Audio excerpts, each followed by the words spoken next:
শ্যাম্পুর সঙ্গে একটা জিনিস মেশালেই ঘরের সমস্ত মশা কিন্তু 2 মিনিটে উধাও হয়ে যাবে। সেরকমই একটা অসাধারণ ঘরোয়া টোটকা শেয়ার করব। আশা করছি টিপসটা আপনাদের অনেকটা কাজে আসবে। আমাদের প্রত্যেকের বাড়িতে দেখবেন সন্ধ্যা হলে মশার উপদ্রব অনেকটা বেড়ে যায়। আর এই মশা শুধু আমাদের প্রত্যেকের বাড়িতে থাকে না, এরা কিন্তু ডেঙ্গু, ম্যালেরিয়া, টাইফয়েডের মতো ভয়ঙ্কর রোগও কিন্তু আমাদের প্রত্যেকের শরীরে সৃষ্টি করে।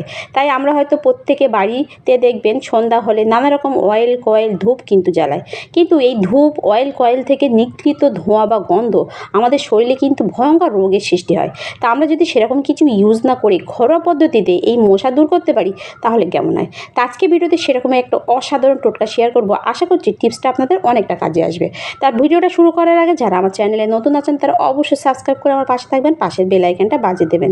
চলুন চলে যাই ভিডিওতে। তা দেখুন এখানে প্রথমে যেটা লাগবে সেটা হলো শ্যাম্পু। শ্যাম্পু কিন্তু আমাদের প্রত্যেকের বাড়িতে থাকে। তো এখানে দেখুন আমি 1 টাকার একটা পাউচ শ্যাম্পু কিন্তু নিয়ে নিয়েছি। তা আপনারা কী করবেন, এই শ্যাম্পুর পাতাটা কেটে শ্যাম্পুটা ভালোভাবে একটু বার করে নেবেন। এভাবে একটা পাত্রে বার করার পর তারপর আপনারা নিয়ে নেবেন বাড়িতে থাকা সামান্য কিছু জিনিস, যেগুলো কিন্তু মশা একদমই সহ্য করতে পারে না। এটা আমি বাড়িতে কিন্তু নিজে ট্রাই করেছি, অনেকটাই ভালো রেজাল্ট পেয়েছি। তারপরে কিন্তু আমি আপনাদের কাছে শেয়ার করছি। দেখুন এখানে কিন্তু শ্যাম্পুটা ঢালার পর তারপর আমি নিয়ে নিয়েছি একটা পেঁয়াজ। পেঁয়াজ কিন্তু আমাদের প্রত্যেকের বাড়িতে থাকে। আর পেঁয়াজের উগ্র ঝাঁঝানো গন্ধ কিন্তু একদমই মশা সহ্য করতে পারে না। শুধু মশা না, আপনারা কিন্তু এই রেমেডিটা দিয়ে আপনাদের বাড়িতে থাকা মাকড়সাও কিন্তু খুব সহজে দূর করতে পারবেন।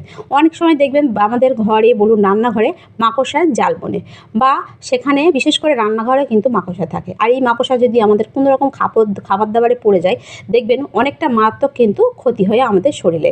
তা এটা দিয়ে কিন্তু আপনারা মাকড়সা বলুন বা মশা এই দুটোই কিন্তু দূর করতে পারবেন। তা দেখুন এখানে আমি নিয়ে নিচ্ছি পেঁয়াজটা প্রথমে কিন্তু ভালোভাবে ছিলে নিয়েছি। তা আপনারা কী করবেন, ভালোভাবে পেঁয়াজটা ছেলার পর আপনারা একটা গ্রাইন্ডার নিয়ে নেবেন, নিয়ে এই পেঁয়াজটা কিন্তু ভালোভাবে একটু পেস্ট করে নেবেন। তা আপনারা চাইলে কিন্তু মিক্সার জারেও এটা কিন্তু ভালোভাবে পেস্ট করে নিতে পারেন। তা দেখুন এখানে কিন্তু আমার ভালোভাবে পেস্ট করা হয়ে গেছে। তো এভাবে পেস্ট করার পর তারপর আপনারা নিয়ে নেবেন একটা পাত্র। তা এখানে কিন্তু আমি শ্যাম্পু আর পেঁয়াজের যে পেস্ট সেটা কিন্তু নিয়ে নিয়েছি। এরপর আমি নিয়ে নেবো একটা পাত্র। তা দেখুন এখানে কিন্তু আমি অল্প জলও নিয়ে নিয়েছি। তো অল্প জল নিয়ে আপনারা কী করবেন, এই যে পেঁয়াজের পেস্ট আর এখানে যে আমি শ্যাম্পুটা নিয়েছি, এই শ্যাম্পুটা এই জলে কিন্তু আমি দিয়ে দেবো। দেখুন দিয়ে দেওয়ার পর এটা কিন্তু হালকা উষ্ণ গরম করতে হবে। তা দেখুন দুটো জিনিসই কিন্তু আমি এখানে দিয়ে দিচ্ছি। তা আমি এখানে কিন্তু শ্যাম্পুর যে পাত্রটা নিয়েছিলাম এটা কিন্তু ধুয়ে আমি আরেকটু জল কিন্তু এখানে দিয়ে দিচ্ছি।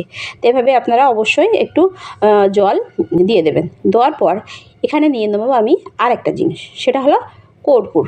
কর্পূর কিন্তু আমাদের প্রত্যেকের বাড়িতে থাকে। আর কর্পূরের গন্ধও কিন্তু মশা একদমই সহ্য করতে পারে না। তা আপনারা কী করবেন, কর্পূর বা ন্যাপথলিন এই দুটোর মধ্যে যে কোনো জিনিস কিন্তু আপনারা এখানে নিয়ে নিতে পারেন। তো এখানে আমি কিন্তু কর্পূরগুলো হাত দিয়ে ভালোভাবে কিন্তু গুঁড়ো করে দিয়ে দিচ্ছি। এভাবে দেওয়ার পর এটা আমি নিয়ে যাব গ্যাসে। তার আগে আমি এটা ভালোভাবে একটু মিশিয়ে নেব। তা দেখুন এখানে কিন্তু আমি একটা চামচ নিয়ে নিচ্ছি, নিয়ে ভালোভাবে কিন্তু সব কটা জিনিস একটু ভালোভাবে মিশিয়ে নিচ্ছি। মেশানোর পর এটা কিন্তু হালকা একটু উষ্ণ গরম করতে হবে, খুব বেশি ফোটানোর কিন্তু দরকার নেই।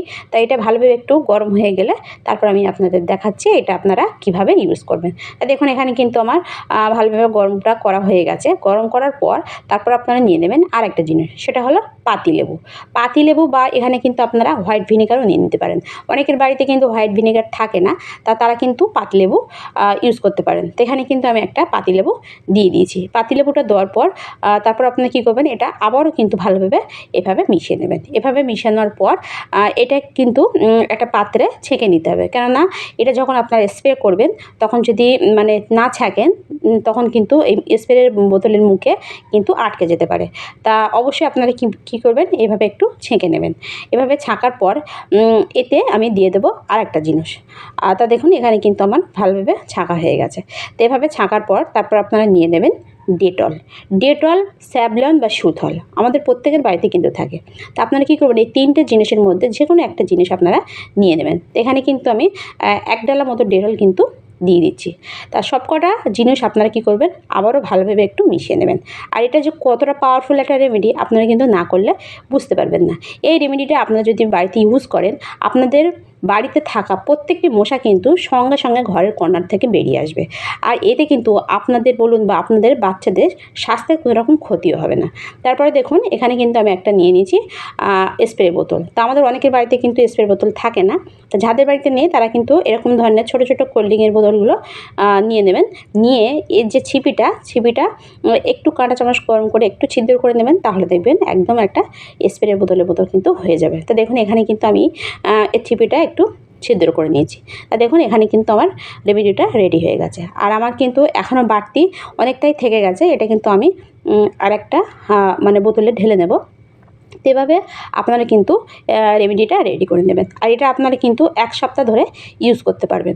চলুন দেখে নেওয়া যাক এটা আপনারা কখন, কীভাবে, কোথায় ইউজ করবেন। তা দেখুন আমাদের প্রত্যেকের বাড়িতে দেখবেন রান্নাঘরে যখন আমরা রান্না করতে যাই দেখবেন আমাদের পায়ে অনেক মশা কামড়ায়। তা যখন আপনারা রান্না করতে যাবেন আপনারা কী করবেন, গ্যাসের মানে সিলিন্ডারের আশেপাশে এভাবে একটু স্প্রে করবেন বা রান্নাঘরের কর্নারে স্প্রে করবেন। করলে দেখবেন সেখানে যদি কোনো রকম মশা থাকে তারা কিন্তু এর গন্ধে একদম বার হয়ে যাবে। এছাড়া আমাদের প্রত্যেকের ঘরে জানালা দরজা কর্নারে বলুন বা যেখানে পর্দাগুলো থাকে পর্দার আড়ালেও কিন্তু অনেক মশা লুকিয়ে থাকে। তা আপনারা কী করবেন, পর্দায় একটু স্প্রে করবেন বা কর্নারে স্প্রে করবেন। এটা স্প্রে করলে কিন্তু স্প্রেটা শুকিয়ে যাবে কিন্তু এর গন্ধটা কিন্তু থেকে যাবে, যার জন্য কিন্তু মশা এই কর্নারে আর লুকিয়ে থাকতে পারবে না। তো এভাবে আপনারা কিন্তু কোনো রকম পয়সা খরচ ছাড়া বা কোনো রকম কেমিক্যাল ছাড়া আপনারা ঘরোয়া পদ্ধতিতে কিন্তু মশা বাড়ি থেকে 2 মিনিটে দূর করতে পারেন। তা ভিডিওটি পর্যন্ত ভালো লাগলে লাইক কমেন্ট শেয়ার করতে ভুলবেন না, আর সাবস্ক্রাইব করে অবশ্যই আমার পাশে থাকবেন। দেখা হবে নেক্সট ভিডিওয়ে। বাই।